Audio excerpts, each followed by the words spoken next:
This is Pod Populi, podcast for the people. Welcome to the Real Pink Diaries, a podcast about the beautiful chaos of figuring it out as you go. Hosted by three close friends, each episode creates a safe space for honest, unfiltered conversations about the in-between moments of adulthood. From building businesses to setting boundaries, we're here for all of it. With humor, vulnerability, and heart. It's not always polished or perfect. It's the Real Pink Diaries.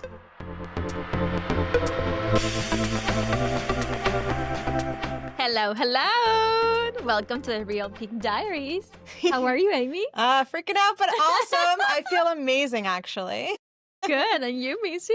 So what are we doing today? Oh, great. I feel like just nodding and smiling, but I'm like, oh, it's a podcast. What if people I are love watching? your hair. I love your hair. Thank you. I love your hair, Amy. It took me hours.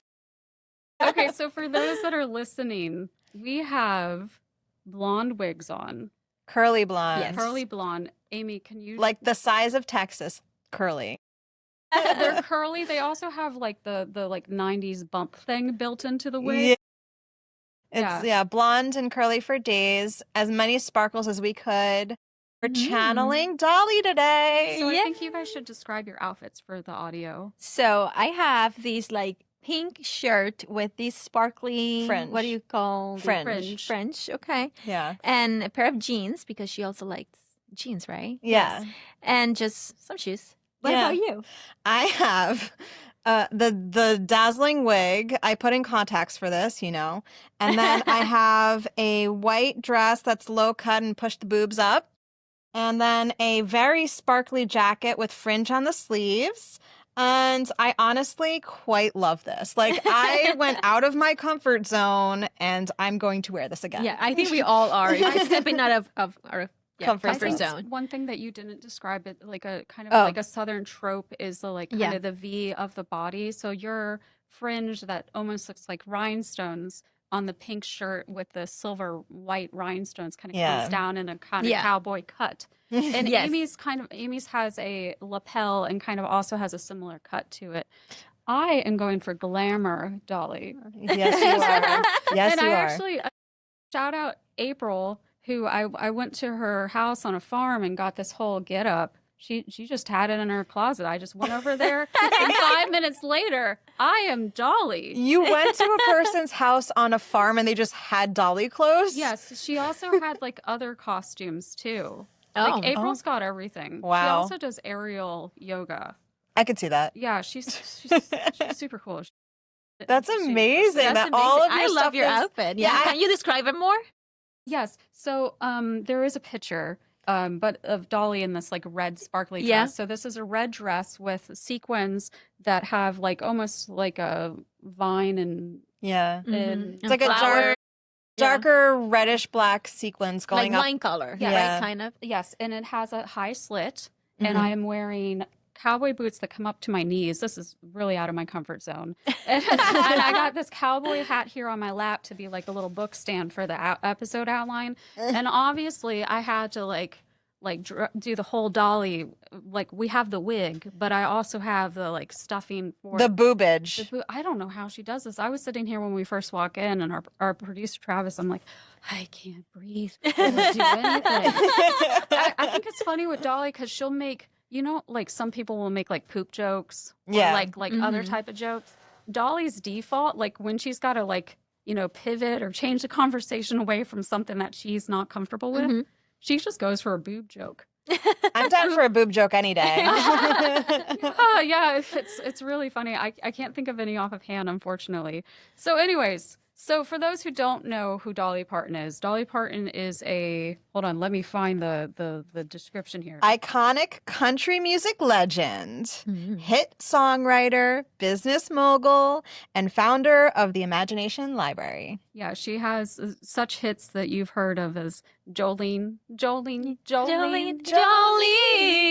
And 9 to 5, she went working 9 to 5. Oh yeah, Missy's trying to play like a musical instrument on her nails.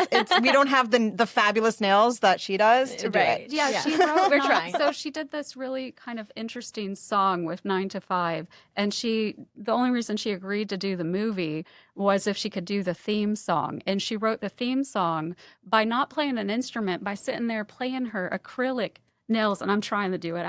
You got no nails. I've bit every single nail off that I can. Well, how do you guys feel? Yeah. Like, we had to literally go out of our comfort zones and dress up as Dolly. Yes. It feels actually really, really fun to be able to do this. At first, I was like, oh my God, are we sure you want to do this? Obviously, but I love it. Now that we've done it, that we're here and we're doing the podcast. And I really love that we're going to be talking about her too and learn more about her. Yeah. Yeah. And I think, like, I remember I was trying to figure out, like, why did I start, like, liking Dolly? Because I remember very specifically in school talking about, like, I don't know about Dolly Parton. Who's this lady? She's tiny, blonde, giant chest. Like, who is this person? I don't know about this. And then I started looking into Dolly, and I think it was about 2019 when I started looking into Dolly. Oh, so you were... she had a documentary on Netflix that I watched, and I was just like, oh my God, this woman. And what she accomplished as far as a female musician in the country music sphere, which, you know, I mean, all music spheres for the most part are more male dominated, but I think country is a little bit more than most. So she's just so much success. For those of y'all who don't know, Dolly is 79 years old. So she's been going since the like 60s. That's awesome. So for our first question, big hair, rhinestones, heels, and curves, so no accident. Inspired by bold women from her hometown, she crafted her look to stand out in a world that wasn't made for her. A quote from her is, "It costs a lot of money to look this cheap." So what do y'all think? Do you wear big hair and big boobs to, you know, kind of present yourself, or do you have like a signature look, and do you have something that you go to that makes you just feel amazing like Dolly, or do you do anything that you wear that's just extra to grab extra attention? I feel like it depends on the business you are. If you're looking at from a business perspective and how you present yourself to the world, you have to, in my industry, you have to dress for success. And not necessarily that means in my industry, like big boobs and things like that. But what I love about her is she's not that. What she is just unapologetically her. And she respects all people, who they are, how they present themselves. And I love that. I like the fact, it's authentically her. It's what she deems beautiful, and she doesn't care what anybody else thinks. She just presents herself as the way she wants to feel inside. And that's very empowering. And I think I do have, like, when I put on, like, heels, or I put on, like, something that makes me feel good, I feel, you know, empowered. It doesn't necessarily show my boobs all the time. And I definitely don't have for work. Well, even in, like, going out with friends, like, we were going out to Hamilton one day, and I put on this jumpsuit, and I just felt so powerful in this. And there was a little boobage. I'm not going to lie. There was a little boobage in that one. Actually, a friend looked at me like, "Oh, Amy, you look nice." And I was like, "Yeah, I do." I just felt like it was like this sleek black number with these stiletto heels, and I was just rocking it. And I just felt every step I took and I heard the heel, I just felt so powerful. And getting dressed and even getting this in the mail, Poshmark, $30. It was amazing. I'm currently like playing with the fringe if you can't see me. But it was so much fun just to see myself in the mirror. And I honestly would have never picked this out for myself. And I can't wait to wear it again. And also you feel more confident, right? You feel better with yourself and just showing up and just being out there. Yeah, I think that, like, for me, putting this on was really like, wow. And I remember the first time I went to April's house, she just like pulled all this stuff and like magically, I'm like, was it gonna fit me? And I'm like, she's like, da, da, da, da, and like just magically put it all on me, and I'm like, Wow. Transformation. So I want to make sure that I thank April again if I did not say it properly. Also, her sister Ashley let me borrow her little dolly cart thing, which I'm totally going to buy my own now. It's amazing. I need carts to carry all of my stuff everywhere. It's great. I'm sure, and we're getting more and more. So some of her quotes, where she's talking more about herself, is like she looks like it's intentional, right? It's a look that she curated to, because it's eye catching. She's in showbiz. She's trying to garner attention. She's trying to draw you in. But she's said at some point, all this time, everyone thought that the joke was on me, but really it's on the public. Because, she draws you in with this look and you're like, what? and then you go, oh, okay. Wow, I really like this person. She's like, I'm totally artificial, but I'm totally real. Like she draws you in. Well, she doesn't really draw you in with the look. It's like a flash. It's grabs like grabs your attention. Yeah. And then she draws you in with how real she really is. Like how authentic, how beautiful her heart is, how interesting her goals and visions are. Yeah. It's just so beautiful to listen to. Did we already talk? We talked about her default being. Yeah. So, so she back to makes that. jokes about herself before anyone else can. So she makes sure she knows what's going on. Like she knows it's camp. She's very smart from what I've seen and seen her in public or doing podcasts or shows and talking in interviews. She's very smart the way she communicates, and I really love, especially what you said, her big heart, which is you can really see through all of that. So beneath all the glitter, there totally is. There totally is substance there. I mean, if you've ever played with glitter, it goes everywhere. I remember I was watching something about her, and she took someone to show her the closet, and just rhinestones and beads fell out, and she said, "Oh yeah, they call them I think I might get this wrong, Dolly droplets or Dolly something." Yeah, but she just it goes everywhere. The sparkle goes everywhere. But she really doesn't judge anyone, and she's very accepting of everyone. She's like, everyone should be allowed to be who they are, be who they want to be. She's like, this is who I am. Yeah. This is how I'm presenting. Unapologetically herself. yeah, all the time. I don't think that, and she's like, I don't think that anyone else should have to be someone that they're not either. Yeah. This is the way God created me. So then that's the way God created them, and that's between them and God to figure that out. So yeah, she's not about conforming, that's for sure. Not confirming the rules. And I also think that she's really not about judgment either. She's just really accepting of other people. Yeah. Why do you guys think dressing? So this is something I was thinking about. It's the weirdest thing, because when you dress well or dress with intent, I was going to say dress your best, but we're not going for church dress best. We're going the best dress for you. So why do you think, when you think about what you put on your body, what you wear, why does that, it's been my experience that when you dress well for yourself, it helps you build relationships with people that aren't even like you. Yeah. I think it's what you project by dressing that way, how you present yourself, how you talk, the energy, what you project on people, that's what they attract and perceive. And then that's what I feel it helps a lot and just really come up as a different person. If you're looking, talking about manifestation as our second and third episode. Keep going back. Keep going back to that. Become it, right? To act like it. So I think that's part of that. I also think there's a way of putting on a shield, or a shield is not the right version of what I'm trying to say, but putting on a way to present yourself to help protect yourself at the same time. So you're when I was wearing the stilettos and whatever, I felt powerful, and I felt transformed in a way to be a better self. And I felt, confident. I can do anything I want, blah, blah, blah. But there's an inner part of me that has those doubts. So it's a way of putting on, a veil to boost yourself up to be the best version that you can be. But there is always a part of me that it is kind of like a shield, because it does protect that little fragile self. Yeah. You know what I'm saying? And also part of I mean, for business, you also think of how people are going to see you and what they're going to think about you when they see you. If you're going to a business meeting or something, you sort of have to think of that, right? So even though you want to be authentic and all of that, there is a cultural factor or how you present to people, that first impression, if you're going to, important. But you're still trying. It's still trying, yeah. Well, that's why I would go back to like the idea of dressing with intent. You Yes. know? Like what are you what are you choosing and why are you choosing it? The last Met Gala, what was about the last Met Gala, which I've been campaigning to do an episode about, but maybe we'll do eventually.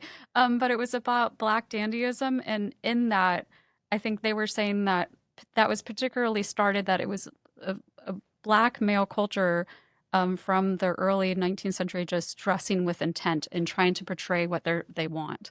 So what are you trying to present? And me personally, I'm kind of insane. If someone is wearing something interesting, even if they're dressed like a goth or something, like I want to know more about you. This is interesting. Tell me about yourself. So Dolly grew up on the banks of the Does it say on here? It doesn't say in here. Anyways, she grew up on a one-room cabin with no water, no electricity. She's one of 12. I don't know, fourth of 12 kids. Her dad was a sharecropper, which if y'all don't know what a sharecropper is, it means you're dirt poor. It means you don't own the land. You work the land for someone else. You basically give them all the money and you get a little bit of the profit. And her mom was often sick, so Dolly helped out a lot with the kids. There's a song where it's like coat of many colors. Love that song. Thank you for recommending to Yeah, it's a great song. I think if you want a good cry. I almost cried. Well, I think a lot about coat of many colors. It's kind of like drawing you home, thinking about home in a way. Yeah. I mean, and that must be really meaningful for you because like home, even though it's only 90 miles away, it's not around the corner. Yeah. It's about your roots and, the small things in life and how she said she was the richest person just by having that coat. And it represented so much of her and her family and the sacrifices and all of that. So do y'all have anything that you kind of hold dear and part of your heritage that gives you strength now? Like a physical item? It could be physical, it could be metaphysical, it could be spiritual. Well, just traditions, right? So like getting the family together and having certain meals and doing certain things with my family, whether it be traditions we create with our own family, or like some of the Jewish traditions that we do. It definitely connects me to something bigger than myself and like where my ancestors came from and like the strength that it took to get me to be here today. There's definitely, I don't know, there's something about like even just lighting a menorah, even though it's not one of our bigger holidays, like just seeing my child transfixed about fire, which I mean, she was far enough away and she was safe, but just like watching us light some, there's like a glimmer in her eye, like this is important, this is exciting, there's something beautiful happening here. I'm speaking a language she is at that point she didn't know English that much either. But yeah, there's things that you tie yourself to certain parts of yourself that are bigger than just what your day to day. Yeah, I agree with that. I think in my case it's also like keeping the culture, our traditions. Just we're a very close family, and that's part of our culture too. So just, I mean, if I don't see my parents every week, they're like freaking out. Like we have to do something. So it's like the meals, arroz con frijoles or rice and beans, or just things like that. Yeah, I will say at this point. Yeah. What about you? Is there anything that connects you to your roots? I mean, I'm in my roots.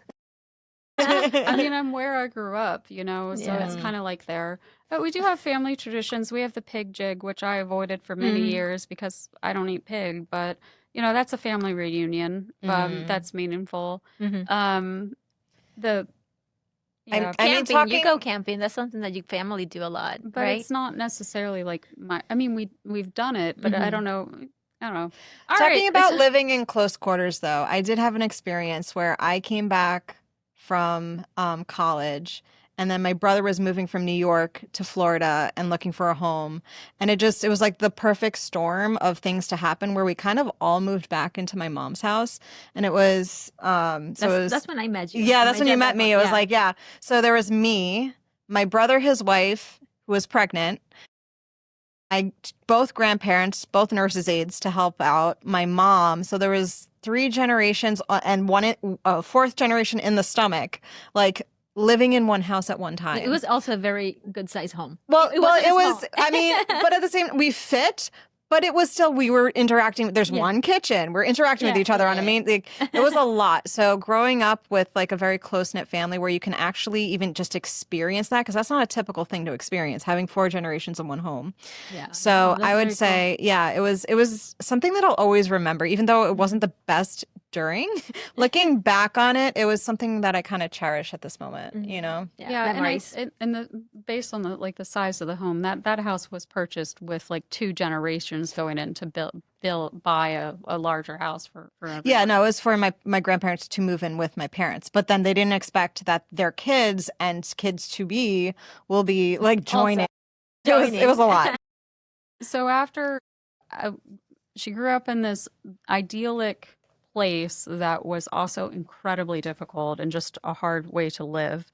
And she knew it in her bones. She knew she was going to do something big. So the day after high school, this bold Dolly picks up herself and she moves to Nashville. And about 2 years passed, and then eventually she got a break where she got on this national TV show called the Porter Wagner Show.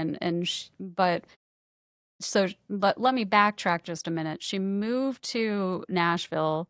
The second day of being in Nashville, I think she met her husband at a laundromat. Oh my gosh. Talking about being at the right place at the right time. I know. And she really was writing songs. Like she really considers herself a songwriter, not a performing artist. That's her go-to.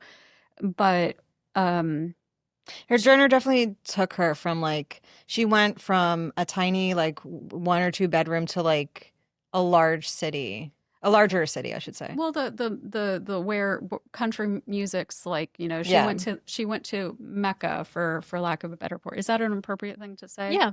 Okay. And can y'all relate? And then she got the break on the the Porter Wagner show. And she worked there for a while, and towards the end she was having a hard time.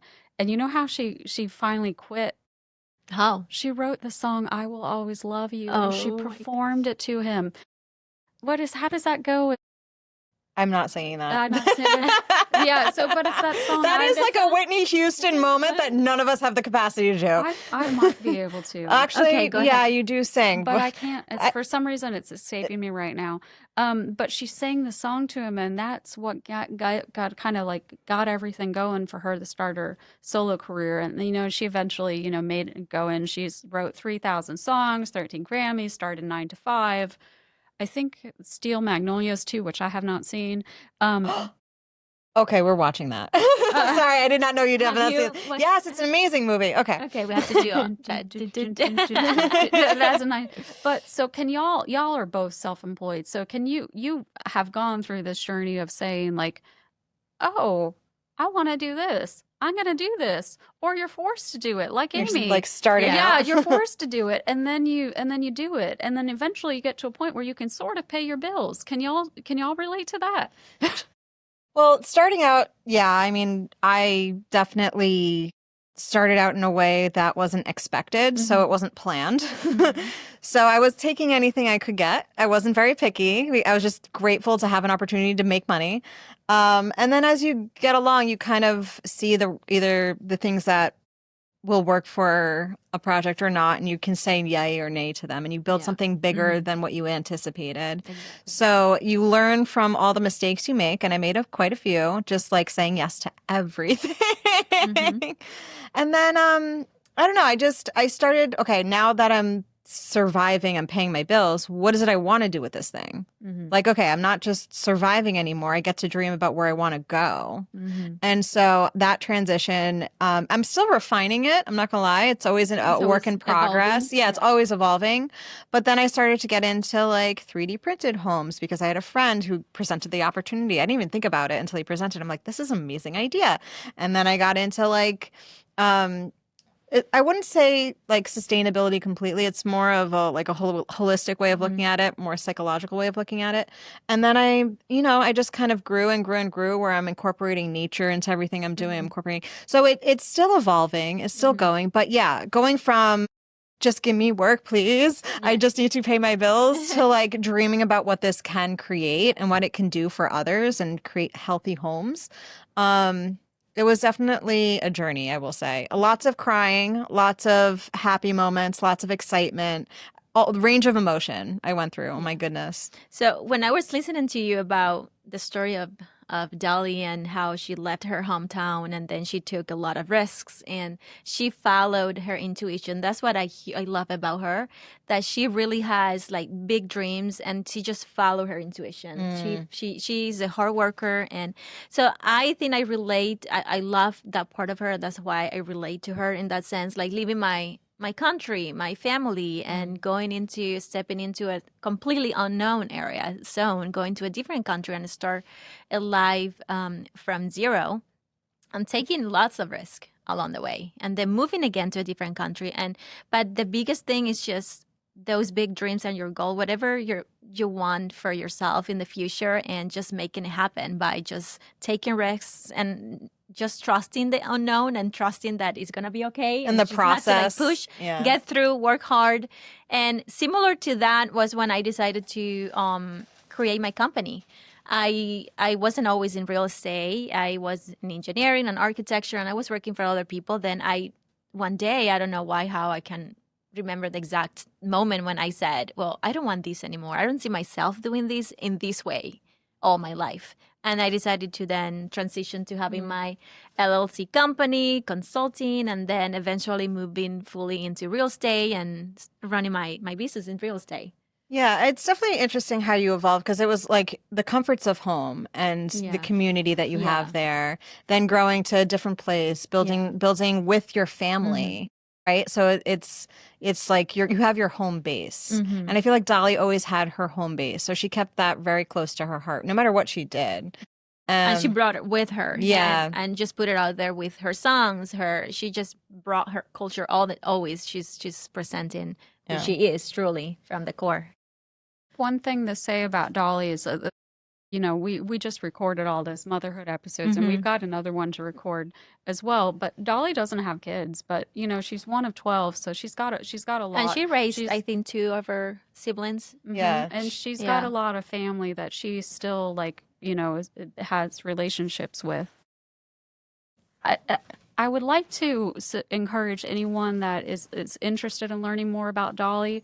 There's a fabulous podcast called Dolly Parton's America, and it does a deep dive into Dolly. It's a deep dive. I'm not even all the way through it. I think I'm in episode 6 of something. But in that, they talk about something that I've never heard of, which is called the Q score. Not an IQ score, but the Q score, which honestly I think is more important. It's a score of like your likability across different things. Interesting. So, and they said in the episode, now I have not gone back and verified it. I went to the Q Score website and it was like behind a paywall. And I'm like, I'm sorry, y'all. I'm never going to need this again. I get to not, but they said that Dolly ranks higher than most other entertainers. They compared to she was like number 4 at the time. And I believe like Beyonce and Lady Gaga were like, Beyonce I think was 50 and Lady Gaga was 42, and I apologize if I am not getting this correct. But that's just displaying like Dolly is incredibly liked, respected. There hasn't really ever been much drama in her life, or at least publicly drama. I mean, I'm sure she went through it growing up dirt poor like that, and still having the family that probably was still there and having a hard time. But I think some things that really keep Dolly, who she is is that, and we've kind of already touched on it, is that she just avoids judgment of other people. You know, she doesn't really preach. Instead, or criticize or divide, and instead she kind of keeps her cards close to her chest or her beliefs private. But she's not a politician, you know, so that's not her job. She's in show business. But she's also super accepting of everyone. She doesn't judge anyone. I've never had the opportunity to go to a Dolly Parton show, but everyone says that when you go to a Dolly Parton show, it is everyone and everything. It is. It's like in the audience, you mean? She Like, brings all people together. Yeah. It's like there's like I mean, I know we don't want to talk about politics, but all spectrums from both sides. Mm-hmm. There's some of the most conservative people there. There's some of the most liberal people there. There's bad people with all different like LGBTQ backgrounds. There's people. There's all sorts of different colors there. Everyone is welcome at a Dolly Parton episode. And the other thing is Dolly Parton is kind of like people in other countries around the world. Like she's got the 9 to 5 musical that's happened. It either happened or happened. I think it happened, but that was going on in London. well, I think like not only is she's not just a local sensation. She's like world renowned for sure. It's an icon. But I feel like that's a testament to how authentic she is and how everybody can gravitate and take a piece of what they can relate to because she just, you know, she exudes love and joy and happiness and excitement and engagement and, you know, all the positive words, right? So, but I feel like there are parts of her that she's not afraid to talk about the hard times. You know, she really gets into like where she did come from and who but she turns it into something beautiful. It's not something to be ashamed of. And that's the twist that she presents in my eyes of how she presents some of the harder parts of her life. And she just turns it into gold and makes it beautiful. And I think that's a lesson for anyone that even if you're going through a hard time or you think like, you know, whether you're going through mentally or whatever it is, you know, there's always a bright line or what is that called? I don't know. I can't think of it. Some sparkle. There's some sparkle to hold on to or to create in that moment.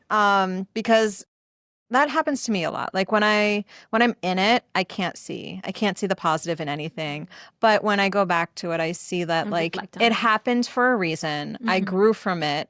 I'm a better person for it. And I can build something from it that's positive. And she did that every step of the way. Yeah. What about, Natalie, what do you think like helps you stay true to your values while pursuing your ambitions, while pursuing this business? What helps you still like carry that good person essence around? I think just being grounded to my culture, my roots, and my family. My family is my big driver for everything I do. And, you know, being able to provide for my parents, having, you know, for my son, having a good life, a financial freedom where I can, you know, talking about personal experiences, my parents, they moved twice because of my brother and I. They left in their 40s, their home country to start a new life. No, we didn't know what we were going to expect, how it was going to be. And leaving their home, their house, everything, leaving to a new country, just a lot of sacrifices for me and my brother so we could have a better future.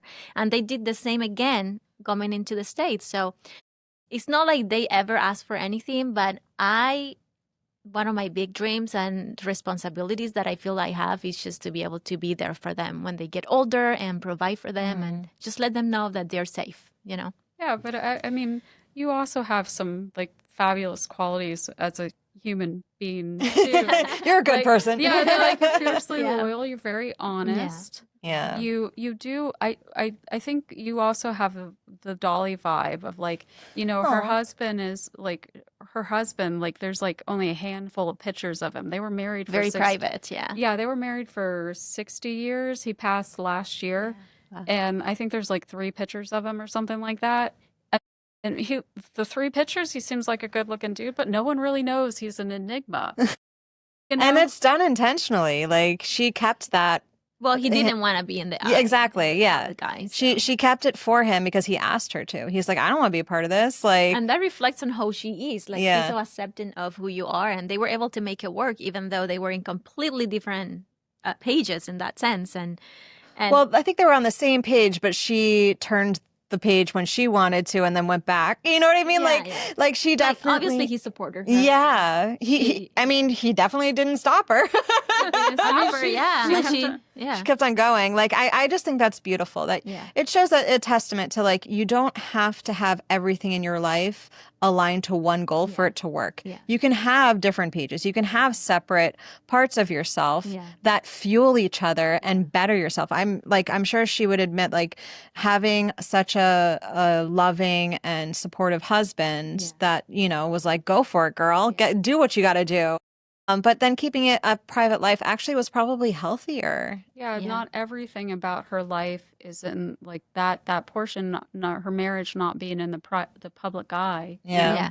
That probably helped some things. And well, they made it work. Yeah, She was respectful of what he needed when he needed it, and he was as well. I'm sure when they had their privacy and they were just them, it was. I can relate to it. Like, we don't post a lot of my child on the internet. Like, that's a very private. Like, you can say maybe like 5 pictures of her on Facebook or whatever for like Mother's Day or whatever it is. Personal. Yeah, personal things. But like, we keep that very private. No one really knows what's going on. I even had a friend who's an amazing photographer take like pictures of us, and she's like, "Why are you not posting?" I'm like, "We keep it private." She's like, can I post them? I'm like, it's your business. I respect that. Go do what you want to do.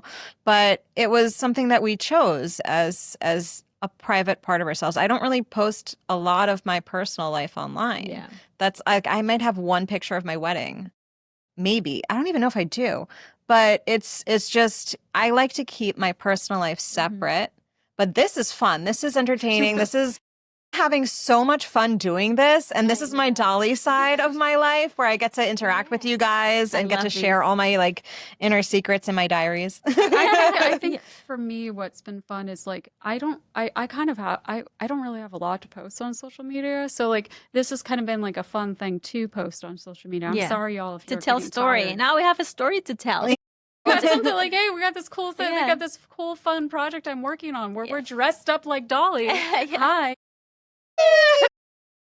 And I wanted to say something that if I wanted to, and you tell me what's your favorite part of Dolly, like 3 things that you like the best. But what I'm seeing that I really love about her is first spirituality. She's very spiritual, and she therefore she trusts a lot her instincts because she does her meditation or she talks to God, whatever is her habits or religion, but she's very spiritual. She's therefore very respectful of everyone, as we talked about. She's very humble. She's a super humble person. And I feel she's been very successful because when you're humble and you're open to hear and receive help and open to opportunities and to learn from other people, regardless of who they are, that really is a life changing, and that's why probably she's gone so far. One of the big reasons, she's a risk taker, and she's very much family focused. I mean, she's always. I mean, the songs, the movie, the imagination library. That was because of her dad. Yeah. So she's always has brought her family with her. So let's get into the imagination library. Tingles, tingles. So the imagination library was inspired by her father, who was illiterate, but she always she always said he has a really good business sense. He just couldn't read. Great businesswoman too. Yeah. And so because of that, she started the Imagination Library, which has now sent over 2 million books mailed to children worldwide. I think it's between like 0 to 5 years old. They send it to kids. They don't exclusively focus on under impoverished or at-risk areas, but that is in some areas of the focus. I apologize if I have that wrong. The other thing that she has is Dollywood. Have you ever been? No. I know, I haven't. We have to go together. Yeah. We should go together. I'm going to bring this jacket. Bring the wig too. Yeah, Dollywood. I'm dying to go. I have to go now. Dollywood it's a theme park. It exists a little bit before she did, and then they kind of rebranded it, and she kind of took it over. And it was kind of intentional to create jobs and to bring people to her neck of the woods there in Pigeon Forge, which is a beautiful area in the Smoky Mountains. I've never been to Dollywood, but I have been to Pigeon Forge, and she built up the local economy. She boosts stuff. She really, you know, has done a lot for people. It's around her. amazing what one person can do for an area. Like, it's amazing the ripple effect you can create and the impact you can have on other people's lives just because you're loved. Like, you're someone that people connect with on a deep level, even if she's never met them, which is so crazy to me. Yeah, when you do good for people, and that's, I think, the whole intention behind all of these is just do good for people and help people. Yeah. Yeah. I think something with Dolly, the more I thought about it, I was like, man, she's kind of like Walt Disney, you know, like how in Florida. Well, think about it. Walt Disney had his like creative studio, Mickey Mouse. He had his product, you know, like Dolly has her product, the music. But then he built Disney World. Dolly did the same thing. But it's not Disney World. Like, it's a very different vibe, I find. It's not like a cartoon running around. It's like Emotional history. I find it more substance than Disney World, just my opinion. That is also an entertaining and an attraction for people. I don't know. I'm excited. Like, I want to go. We're going. We're going. We're going to make a trip and of it. how long this was years ago, right? Yeah. When she built Dollywood. So Imagination Library was started in 1995. It's been more than 20 years or something. Yeah, it just recently had its, if I have it right, there's a lot of facts I got in my head, and I'm so afraid I've gotten them all wrong. If I have it right, I think that just celebrated its 40th anniversary. Which is so beautiful because it was like something she just wanted to do locally for her community. And then it like grew and grew and grew because it was such a well-received program. Like, it was needed. It wasn't just something that, it was a love letter to her dad of like, you know, wanting, you know, she did it in response to her father who was not, you know, but it was okay. I think there's a disconnect there because I was saying that I think Dollywood is 4 years old. Oh, I'm talking about the Imagination Library. Yeah. 95, I guess that would make that 30 years old. 30. Yeah. Okay. So that's Imagination. But I think. Yeah. Oh, I was gonna ask curiosity. What is exactly Dollywood? I mean, I love you. This is a good question because people don't know. When they go there, what do they see? What's the thing? What's there? It's like her cities. There's the house she was born. There's a similar the structure of the house where she was. Yeah. It's like a museum. Yeah, so there's it's a lot of things. It's not just one thing. So there's the Dolly of it all, right? And then I think there's the generic like amusement. Well, there's an amusement aspect to it, yes, but it basically goes back to, you know, her hometown, the era that she grew up in. It talks. I don't know. We'll explore it. No, it's a place that is like an amusement park that's dedicated to everything that she's accomplished, all the people that she's touched. Yeah. I think another thing that I unfortunately cut out of this that I should not have is that I really appreciate Dolly's humor. She is so funny. She is hilarious. She just is so quick-witted. She's self-deprecating, and she doesn't make jokes. Like, one of the reasons why I think she's so liked is that she doesn't make jokes about other people. She makes jokes about herself and her boobs. So I mean, I wish I could come up with stuff like that. She's very quick. Yeah. She gets right back at you. I mean, for me, it's like I look up to her in a sense because like she not only has she done so much, but it was such a natural progression of everything that was happening in her life. She wasn't like her dreams were big, but it made sense to who she is as a person.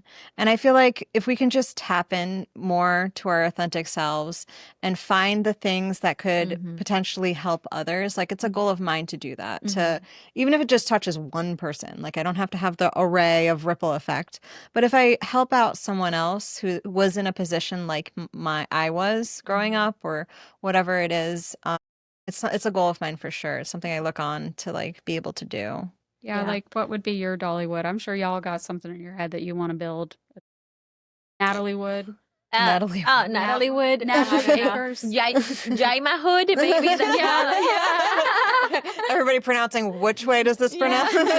Let's go to the Cuban roots there. Let me show you my Cuban. I mean, they have story. amazing cars there. I'm not going to lie. I know, very antique. That's like a dinosaur. But it's gorgeous at the same time. But yeah, I mean, go ahead. no, if I had like a Dollywood project, and this is a very like squirrel moment off topic, but like I'm obsessed with dogs. And so if I did anything with like, if I had got $1 million for whatever reason, I would like build my ideal dog shelter. And I know that's weird. But, It's not weird. but it's like, it has nothing to do with like maybe it's just to another Like thing. a nonprofit. Like a nonprofit dog shelter that has like, that is keying into the anxiety of dogs and how loud things are in general Helping, kennels and yeah. helping that situation. I don't know why that would just be my dream. Yeah, it's definitely very in tune with how she is and what she tries to do. Amy has a dog that you can't look at in the eyes. You can't look at the dog I in like the eyes. adopting dogs, and he was so beautiful, but he's a pretty boy with problems, and we accept him for who he is. He's got Here some- you go. About acceptance. He's got so many problems. You can't look at him in the eyes. He plays with a cat toy because you can't get near him. He has a good prey drive, so he's like a cat dog. Like, yeah. You know the stick with the string with the feather or whatever is at the end? There's a dog version of that for dogs with high prey drive, and it's his favorite toy. But anyway, we're getting way off topic. This is a very way off squirrel topic. moment. The dog was actually like, Oh my God. I think the dog might have been harder than the baby. We can talk about that in the Yeah, we can talk about that in the next episode. episode. But I wanted to say that studying, this was Missy's idea, by the way. Yeah, I love Amazing this idea. I feel so powerful in this, like Yes, what I'm wearing right because now. also, we are like 3 women here that should just taking a big risk about building this podcast and building this community around, and just like stepping, like today, like wearing this and the way, stepping out of our comfort zone, our daily routine, our lives, and just schedule a time and build something like this on the side. I'm really proud of us for doing this. Learning about Dolly coming up to the episode, that I had to do more research. You guys knew more about her than I did. The Dolly I knew was very different from the Dolly I learned in the last few days. And I'm so glad I did, because I now really look up to her, and I see so many things in common between our personalities, and I love that. She's a great role model. There's always something to look up to. There's always something to connect to. And you talked about that Q scale or whatever that was. Well, like I think I've talked about this before. Like, I like the idea of, like, I just like the idea of being able to What? the idea of, I don't know what I'm trying to say. But, like, the idea of being around, like, I like different types of people. I think different types of people make life so much more interesting. Yeah. So I think, putting yourself out there, you mean? No, I just think being able to be around different types of people and being able to be accepting of different types of people and being, just kind of not a generally likable person. Mm-hmm. Like, I'm not striving to be liked by people, but to just kind of be good to people and be interested and kind. Mm-hmm. And I mean, we, like, with our art school background, as one does, I like the beautiful idea of, like, building this creative journey that you're on, whether it be building a practice of selling of real estate, building a real estate practice, or building an architecture practice, Or just building like with family or friends, like we're building this thing, as you said. And it's like I'm so far out of my comfort zone with this whole talk about podcast. me. You guys are talking about like not just what we're doing, blonde for like an hour. but not just what we're doing today. The whole the whole I thing, am learning Instagram as we go. They can't see it, but we have so much going on here. We have like 3 lights and I don't know how many cameras. I'm not very intimidating. It's not only that I jumped onto this project not understanding social media. So please, Amy, we have to give you a crush course. yeah, on I need it. Yeah. Instagram. But like I'm in for it because I know where your guys' hearts are at. And I know the type of environment I wanted to create with you and to reach other women and to really create that safe space and just to be ridiculous and fun and just spread that joy. Yes. And so I just, I was like, yes, let's do this. I have no idea what I'm doing. And I still don't understand how to share a story. Like, I'm working on it. But I do think that taking a risk and or Yeah. doing it with people you trust and with people with the same vision as you is key to the success of what she's done. And that's what I think we're doing with each and other. she has a great team behind it. And Yeah. that's so right in Yeah. this case. I also think it's just like, man, Dolly seems like she has fun. She works hard. Yeah. She's 79 and she's still going. And she loves what she does. Yeah. Yeah. And That's her passion. to be able to be that creative for that long. Yeah. So I think I have a closing question here, but I just want to read this quote and then we'll maybe close out. Also, we did launch the YouTube channel. Oh, Ooh. yes. We are on YouTube now. So subscribe or something, right? Yeah, like and subscribe. That's what they say. Yeah. So- Go ahead. Oh, I'm sorry. No, I don't even know what I was going to say. If you don't like the road you're walking, start paving another one. I love that. Yeah. You literally did that a lot of times. Yes. And I think it's the evolving process that we all do. Yeah, right? If true. we don't like something, we have to try to change it. And to have that check-in with yourself Mm-hmm. and to like assess like, okay, not just going through the motions and doing the thing, but am I going even in the direction I want to go in? Like, yes, hard work happens all the time. You have to do some of the Yeah, things we you don't know, want to yeah. do to Right. get to where you want to Discipline, hard be. work. But are you reaching the goal that you want? And I think always checking in with yourself and saying, is this where I want to be in a few years or whatever, or in a day or two, whatever your goals are, Yes. is so important. It's It such a is. good thing to check in with, I And think. unfortunately, we don't learn that until later in life, I feel. Ask Yeah. us the same questions when we're in our 20s. Oh my God, no. We didn't know what we like or want in life. It's like, I was so competitive. I just wanted to be like, like either as good as or inspired by my friends and be as good as them, and or better. But if I could, I don't know. I was very competitive. being competitive. But then yeah. like that's only right in front of your face. Right. That doesn't mean, is that really what you want? Or is that just because it's this shiny object that is like a really fun goal to have? Right. Right? Like checking in with your authentic self and saying, is this really the type of person I want to be, or what I want to be doing for the rest of my life, or the type of, community I want to build with my friends, or whatever it is. That is one thing. And the next thing is just having the courage to say, okay, let's change it. Yeah, let's make the move, make the change. Let's take the step, get out of that comfort zone and do something completely different or whatever it is. And that's the take action part and doing. That's also really hard. And why so many people also are afraid to, because we're naturally afraid of change as humans. Yeah. We are resistant always. So, I mean, do you want to? I want to do this where I get to dress up like Dolly Parton every week. Coming next week, Dolly Parton part 5,000. I would like to revisit this maybe at next season or whatever. We'll Yeah. we'll And dress maybe up again. we'll have Dolly with us. Oh, big Let's aspirations. talk about manifesting. Yeah. Or we'll do a on the road from Dollywood. Oh, that'd be fun. Oh, from Dollywood. Yeah. That would be great. We'll do it from there. Thank you everyone for Thank tuning you. in. And the best way to follow us is just go to Instagram. We have all the links there. Yay. And it's easier to find us. Apple Podcasts, Spotify, everywhere. And you listen to podcasts. YouTube now. Yay. Facebook. And we're looking forward for the next one. See you guys. Bye. Real Pink. Oh, diaries. The Real Pink Diaries. Thank you for listening. We had so much fun, and we'll look forward to spending time with you in the next episode. Please subscribe wherever you listen to podcasts. Follow us on Instagram and Facebook at The Real Pink Diaries. You can also find us on YouTube. Check out our show notes for additional ways to connect with us. See you next time. Bye. Bye.